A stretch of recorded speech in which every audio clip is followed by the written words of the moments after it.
ಭಾರತಕ್ಕೆ ಯಾವುದೋ decision ತೊಗೊಳ್ಬೇಕಾಗಿತ್ತು. Crypto currency ನಿಮ್ಗೆ ಗೊತ್ತಲ್ಲ, ಕ್ರಿಪ್ಟೋ ಕರೆನ್ಸಿ ಸಲುವಾಗಿ ಪಾಕಿಸ್ತಾನ ಜೊತೆಗೆ ಯೋಚನೆ ಮಾಡಿ ತನ್ನ ಮಗ್ಗಲ್ಲಿ ಅನುಕೂಲ ಮಾಡಿಕೊಡಿಸುವಾಗ ಪಾಕಿಸ್ತಾನವನ್ನು ತಿಳ್ಕೊಂಡು ಪಾಕಿಸ್ತಾನದ ಒಬ್ಬ ಜನರಲ್ ಸಾಮಾನ್ಯ ಮನುಷ್ಯರನ್ನ ಮೋದಿಯವ್ರಿಗೆ ಹೆಚ್ಚನ್ನು ಟ್ರೀಟ್ ಮಾಡಿದ್ದೀಗ ಇತಿಹಾಸ ಆಗ್ಯದ. ಈಗೆಲ್ಲ ಅಪಮಾನಗಳು ಮಾಡಿದ್ರು ಸಹಿತ ಮೋದಿಯವರು ಒಂದೂ ಮಾಡಲಿಲ್ಲ. ಇದು ಜಾಣತನ. ನಿಜವಾಗಿ ಮೋದಿಯವರು ಇಲ್ಲಿ ಮೆಚ್ಚಲೇಬೇಕು. ನಾವು ಅವ್ರ ಸಿದ್ಧಾಂತವನ್ನಾಗಲಿ ಮತ್ತೇನಾಗಲಿ ವಿರೋಧಿಸ್ತೇವೆ. ಆದ್ರೆ ಬಟ್ ಅದೇ ಕಾಲಕ್ಕೆ ಈ ನಡೆ ಅನಿವಾರ್ಯ ಆಗಿತ್ತು ಅವ್ರಿಗೆ. ಬಾಯಿ ಬಿಟ್ಟರೆ ಎಲ್ಲ ಕೆಟ್ಟು ಹೋಗಿಬಿಡ್ತಿತ್ತು. ಇಂಥ ಸಂದರ್ಭದಲ್ಲಿ ನಮ್ಮ ಗೆಳೆತನಕ್ಕೆ ಬಂದಿದ್ದು ಕಮ್ಯುನಿಸ್ಟ್ ದೇಶಗಳು, ಮೂಲ ಕಮ್ಯುನಿಸ್ಟ್ ದೇಶಗಳು. ಒಂದು ರಷ್ಯಾ, ಇನ್ನೊಂದು ಚೈನಾದಲ್ಲಿ ಯಾವತ್ತು ಕಮ್ಯುನಿಸಮ್ ಅದ, ಆದರೆ ಡಿಕ್ಟೇಟರ್ ಅದ, ಆ ಮಾತು ಬೇರೆ.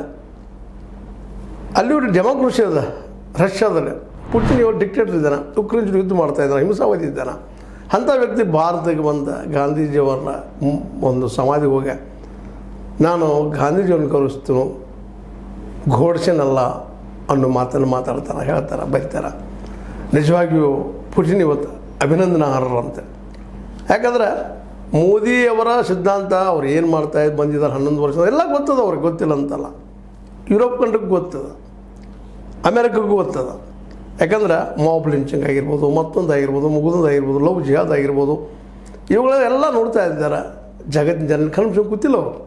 ಅದಕ್ಕೆ ಮೊನ್ನೆ ಸಲ ಟ್ರಂಪ್ ಇಲ್ಲಿ ಎಲ್ಲಿ ಹೋದರೂ ಇವ್ರು ಎಲ್ಲಿ ಹೋಗೋದಿಲ್ಲ ಅನ್ನೋ ಕಾರಣಕ್ಕಾಗಿ ಮೋದಿಯವ್ರಿಗೆ ಪಾಪ ಸಾಕಷ್ಟು ಅಪಮಾನ ಮಾಡಿದರು. ಭಾಳ ನೋವಿನ ವಿಷಯ ಅದು. ಒಬ್ಬ ಗೌರವಾನ್ವಿತ ವ್ಯಕ್ತಿ ಮೋದಿಯವರು. ಭಾರತದಲ್ಲಿ ಅವರು ಎಲ್ಲರೂ ನಿಜವಾಗಿಯೂ ಜನರಿಂದ ಆಯ್ಕೆ ಅಂತ ಒಬ್ಬ ಪ್ರಥಮ BJP ಮನುಷ್ಯ. ಅಂಥವ್ರಿಗೆ ಅಪಮಾನ ಮಾಡಿದ್ದು ನಿಜವಾಗಿಯೂ ಎಲ್ಲರಿಗೂ ಅಪಮಾನದಂಗೆ ಅದು. ಈ ಸಂದರ್ಭದಲ್ಲಿ ನಾವು ಪುಟಿನ್ ಬದಿಗೆ ಬಂದರು, ನಮ್ಮ